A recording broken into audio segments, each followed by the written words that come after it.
sauras écouter les indicateurs et infléchir voilà, les choses, mais on y va. Ouais. Et si j'en reviens, je me dis j'ai rien vu, chose qui est fausse déjà, parce que l'énergie mise... C'est pas la réalité. Voilà, l'énergie mise fait, on est une semaine avant le déplacement, on a déjà une dizaine de rendez-vous de planifiés. Donc, alors qu'il y a 2 semaines, on n'avait pas un seul. Donc il y a quelqu'un qui travaille à prendre des rendez-vous, etc. Et à chaque fois qu'elle raccroche, elle dit ça va pas être évident. C'est pas grave, au moins on a le rendez-vous. Et on va pouvoir se défendre, et on va pouvoir argumenter, et on va pouvoir discuter. Donc oui, mais si on manque de vocabulaire, c'est pas grave, on aura le RAPS avec nous, et puis... Ouais, donc j'entends que ton rapport à l'adversité, il est complètement inversé en fait. Ah oui, complètement. Complètement. C'est vraiment ça. Nous n'avons rien à perdre. Les gens qui nous veulent du mal, qu'on soit positif ou négatif, ils nous veulent du mal de toute manière. C'est comme ça. C'est comme ça. Donc au mieux, on peut les convaincre qu'on n'est pas si bête que ça. Donc, tout ce qu'on risque, c'est de réussir. J'adore. En gros, c'est ça. Okay. Tout ce qu'on risque, c'est de réussir. Au pire, on aura fait un beau voyage. Ouais. Donc, donc c'est ça, il faut se préparer à la réussite tout autant qu'à l'échec. Oui. Donc c'est ça être objectif aussi. C'est ça l'objectif. Et par contre, toute l'énergie qui était autour m'a préparé à l'échec. Bah oui, c'est ce que tu viens de nous décrire. Oui, ça m'a préparé à l'échec. Attends, tu attends peut-être d'avoir des contacts confirmés. Tu as croisé beaucoup plus de gens qui te préparaient pour l'échec que pour la réussite. Ah bah oui, mais c'est le système élitiste français. Qu'est-ce qu'on peut pas s'en sortir? Non, bah non, on va pas se battre contre l'ignorance. C'est une culture. Durant ces 4 mois d'accompagnement, est-ce qu'il y a eu un déclic ou pas? Plusieurs déclics. J'adore... j'aime travailler sur moi parce que ça me fait avancer et progresser. Plusieurs déclics, oui.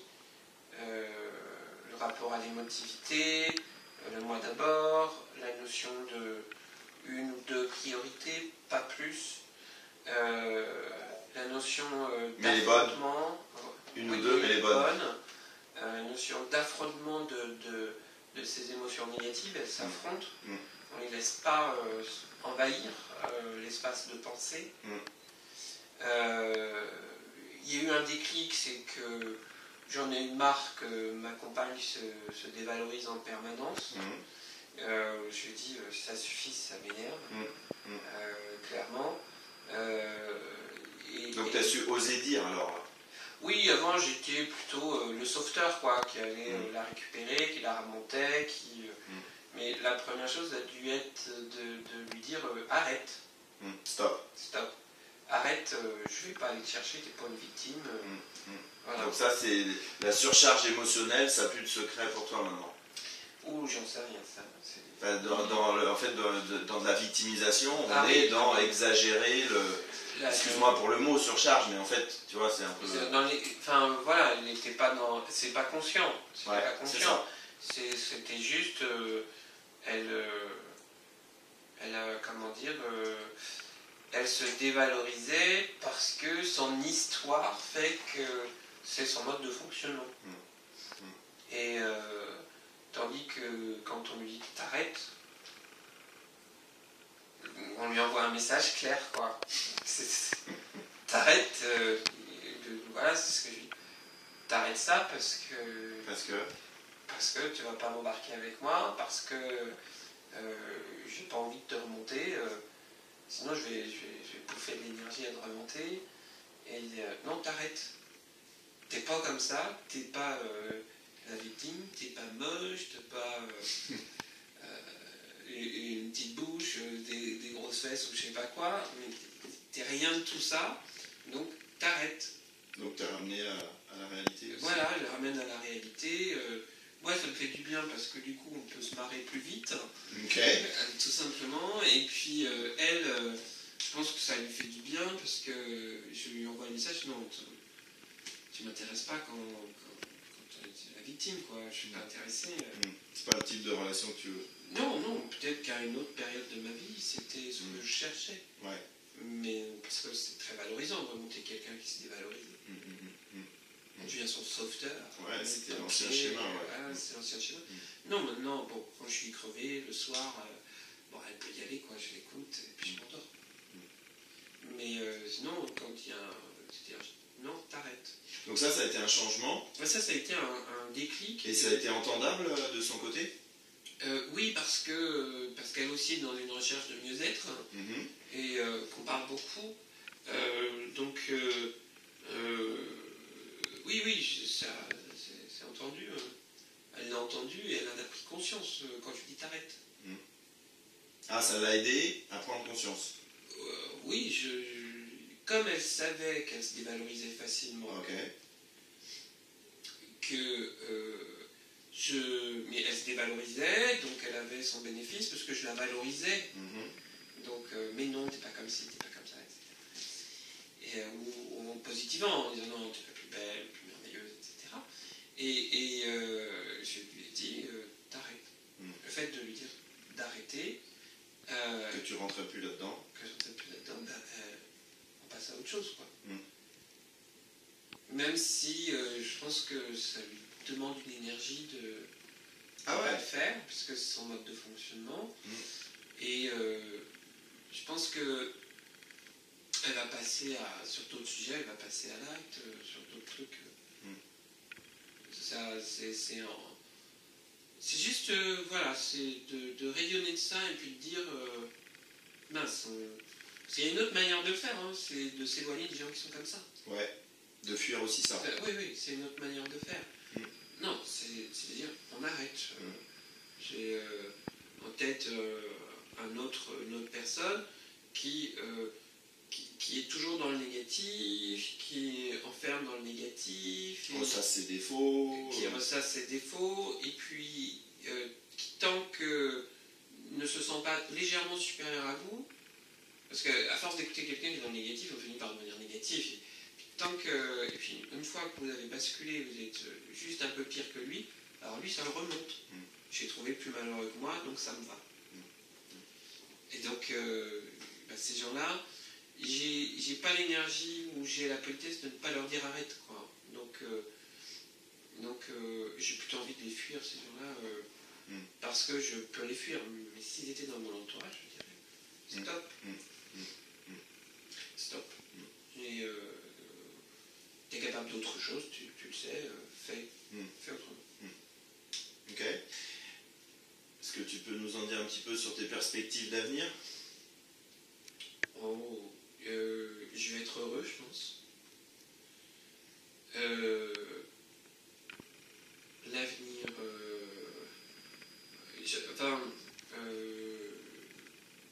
je pense que je vais rester dans une logique entrepreneuriale.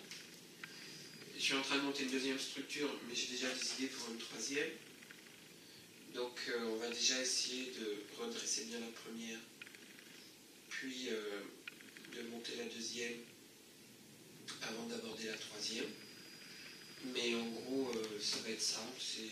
Donc tout ça, ça te demande de lever des fonds aussi?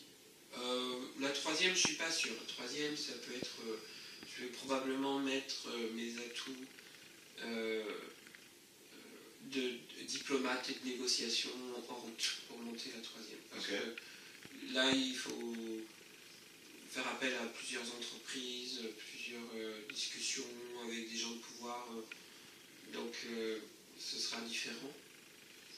Mais on peut avoir de l'énergie. Et c'est quelqu'un d'influent qui m'a demandé de le faire. Je vais essayer. On va bien voir. Je perds rien. Donc, dans 3 semaines, j'ai un rendez-vous. Je vais essayer de le mettre en route. Si ça accroche, je verrai bien. Si ça accroche pas, je verrai aussi. Mais je pense que ça va accrocher. Pareil, la seule chose que je risque, c'est de réussir. Clairement. Voilà. Et donc je vais passer 2-3 messages, puis je vais bien voir. Ok. Bon, ça donne envie de savoir la suite. Après, non, je pense que déjà la prise de conscience d'être heureux au quotidien, de réussir à profiter des petits moments de bonheur, de se remplir de ça, de s'asseoir, de sourire, et puis d'être heureux tout simplement d'un petit moment c'est vachement cool. Ça c'est vraiment bien. Et après quand tu dis l'avenir, l'avenir on va continuer à vivre positivement, ça veut dire quoi vivre? Ça veut dire flipper, ça veut dire être heureux. Ouais, c'est tout ça. C'est tout ça. Donc moi je pense que on va se remplir comme ça de bonheur en fait. L'avenir c'est plutôt ça, c'est l'envie de se remplir de bonheur. Parce que je me suis entretenu dans un certain lot de misère pendant quelques années, tout seul, indépendamment des événements qui m'arrivaient dans la vie.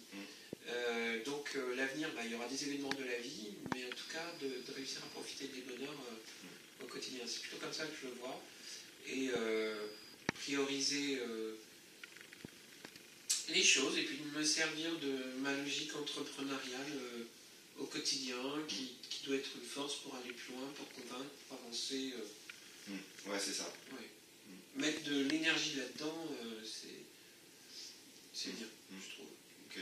Donc tu me dis si j'en oublie, une énergie qui est différente, une intuition qui t'aide à voir jusqu'où tu vas dans tes projets et à savoir rectifier la direction, une relation affective où du coup toi tu es plus clair. Oui. Une entreprise qui était en difficulté, du coup maintenant tu es je ne suis pas sauvé, mais c'est mieux. Voilà, c'est mieux économiquement. Oui. Voilà. Du coup, forte focalisation sur une deuxième structure. Oui. Ok.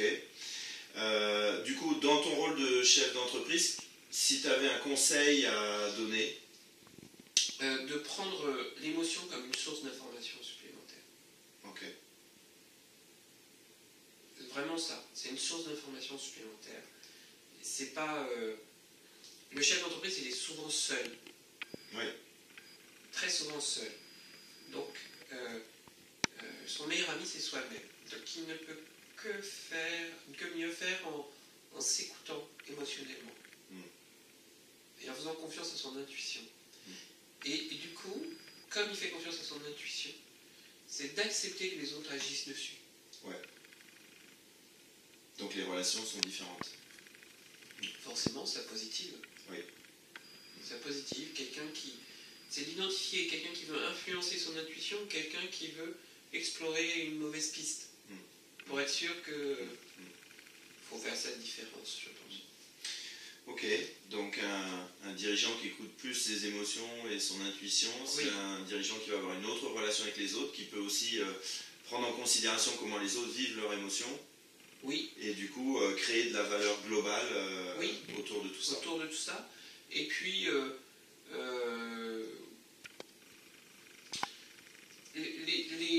l'émotion, qu'elle soit positive ou négative, elle existe même chez les autres de la même manière. De la même manière. Si elle est négative, j'ai tendance à dire on leur laisse. Voilà, et c'est à eux de la gérer, c'est pas à nous, quoi. Ouais. Après, on peut avoir provoqué une part de cette émotion négative. Faut juste ne pas être pervers, la manipuler pour l'obtenir. Ça, c'est la perversité. Okay. Bon, et même en situation difficile, les stratégies pour redresser, pour progresser, pour gagner, pour ne pas stagner, elles existent. Oui. Définitivement, oui. Waouh. Merci Ronan. De rien.